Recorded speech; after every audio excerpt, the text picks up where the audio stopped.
This is the story from the Pursuit of Happyness about Chris Gardner. He carried a heavy scanner. He had no money for rent, no money for his son's daycare.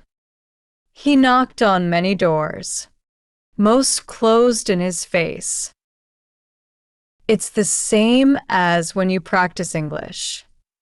You might fumble with a dialogue or get a grammar rule wrong again. But Chris didn't stop, just like how you keep going even when it's tough. He saw a small light.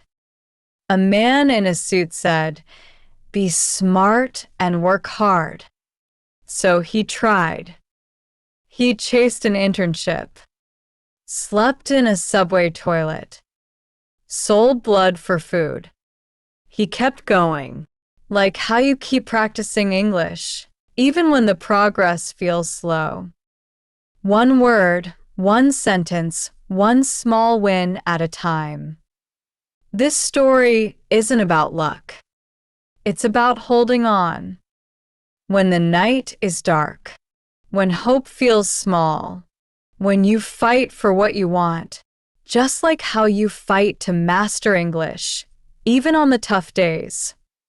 Happiness doesn't knock on your door. You have to walk to it, open it with your own hands. Just like English. You don't get good by waiting. You get good by showing up every day. We hope this story reminds you. Keep going. You're light, whether it's happiness or that English goal you're chasing, is there too. One morning in San Francisco, the sun was warm. Chris Gardner slung a big gray scanner over his shoulder. He walked out of his small apartment. The machine was heavy, its metal edge dug into his shoulder. This was his fourth scanner that couldn't be sold. He wore an old white shirt. The collar was bent, and his shoes had thin soles. He passed a coffee shop. The smell of fresh coffee drifted out. He hadn't had a cup in months. He glanced at his reflection in the glass door. Eyes with red lines, messy hair. He looked tired, so tired. Last night, the landlord knocked hard at 9 p.m. "Pay rent in 3 days or move out," he shouted. Chris stood behind the door, hands tight. "Please give me more time. I'll sell the scanner soon," he said. His voice was quiet. He wasn't sure if he meant it. When he got home, his wife Linda sat at the kitchen table. Bills covered the table, rent, electricity, a yellow note from daycare. She picked up the note. "Christopher's daycare fee is due tomorrow." The teacher said no money, no daycare, she said. Her voice was tired. Christopher was 5. He liked drawing spaceships. That night, he sat on the floor and held up a crayon. "Dad, when can we live in a house with a balcony? I want to watch stars there," he said. Chris knelt down and touched his son's hair. "Soon, buddy. As soon as I sell the scanner," he said. But he knew he'd said this twice before. Every day, Chris took the scanner to hospitals. He knocked on doctors' doors, Dr. Smith's, Dr. Lee's.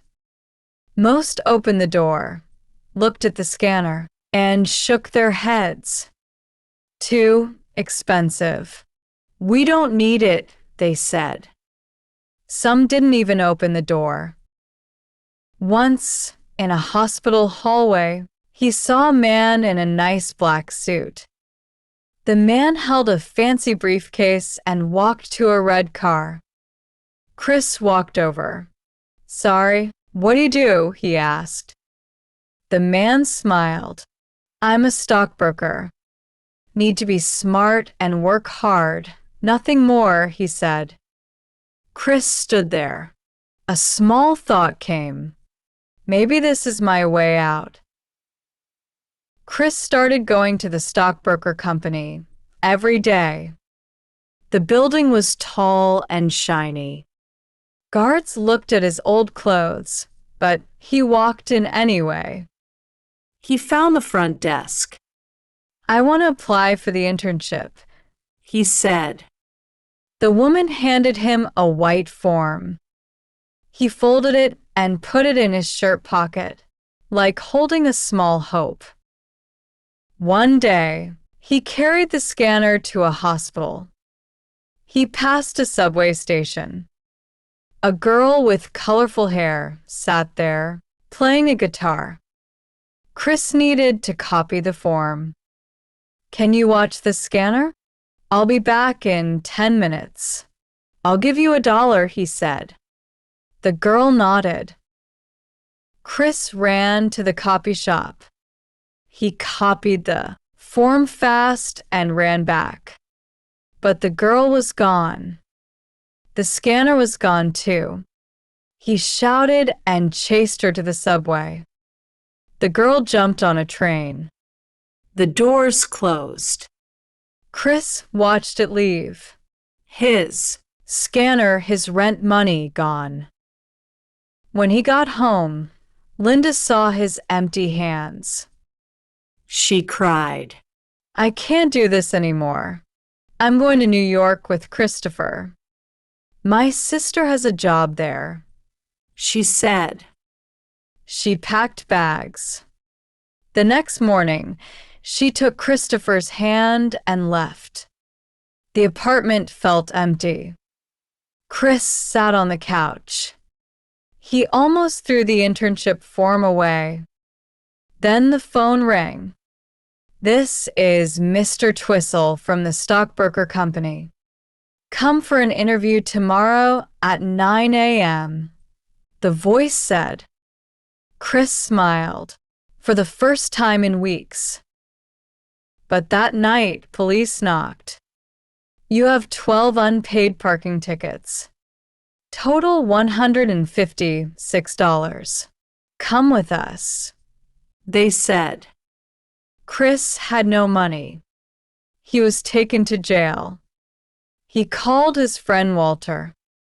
Take Christopher to the company tomorrow, please. I need to see him, he said. The next morning, Chris ran out of jail. His clothes were dusty. He ran straight to the interview. 3 men in suits looked at him. You're late, and your shirt is dirty, the main one said. Chris took a deep breath. I was in jail last night, but I want this internship. I'll work harder than anyone, he said. One man smiled.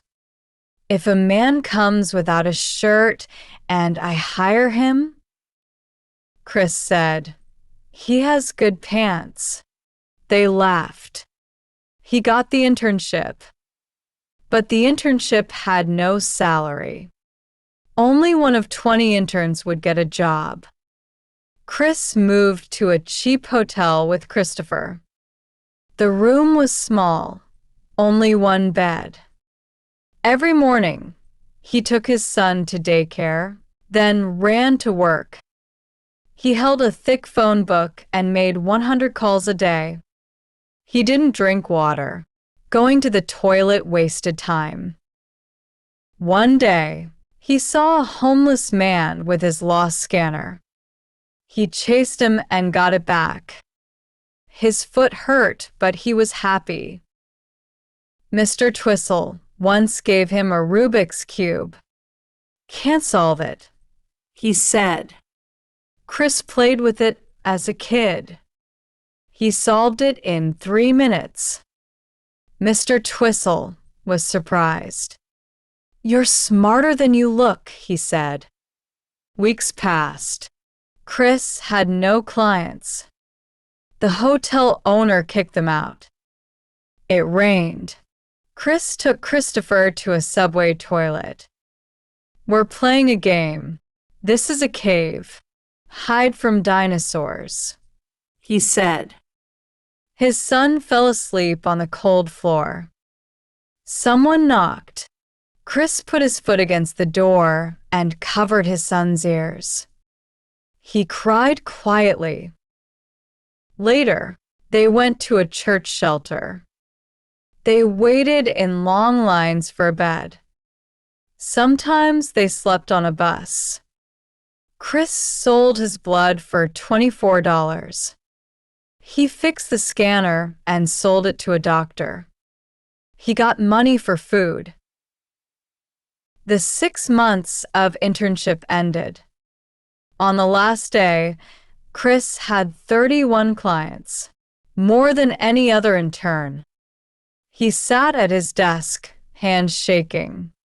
What if they didn't pick him? Mr. Twistle called him to the office. All partners were there. The main boss smiled. Gardner, wear a shirt tomorrow. It's your first day as a broker, he said. Chris's eyes got wet. He walked out of the building. He stopped on the street and clapped, soft at first, then loud. Tears ran down his face, but he smiled. He ran to daycare. Christopher was playing with blocks. Chris picked him up and spun him around. I got the job. We'll get a house with a balcony, he said. His son hugged him tight. Can we get a dog? He asked. Chris laughed. Maybe one day. They walked home. The sunset painted the sky orange. Chris held his son's hand. Happiness doesn't knock on the door by itself, he said. You have to fight for it. That night, they stayed in a nice hotel. Christopher fell asleep watching TV. Chris sat next to him, holding his hand. He knew hard days might come again. But he had a job, his son, and hope. He knew he'd opened the door to happiness with his own hands.